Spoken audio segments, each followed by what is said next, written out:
మత మార్పు కాదురా మనసు మార్పురా సువార్త అంటే సిద్ధాంతం కాదురా సర్వలోక రక్షరా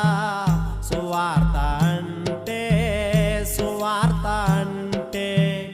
దేవుని శక్తిరా వట్టి మాటలు కాదు దేవుని శక్తిరా వట్టి మాటలు కాదు జేబు నిండా పెట్టేది కాదు జీవితాలు మార్చేదిరా మత మార్పు కాదురా మనసు మార్పురా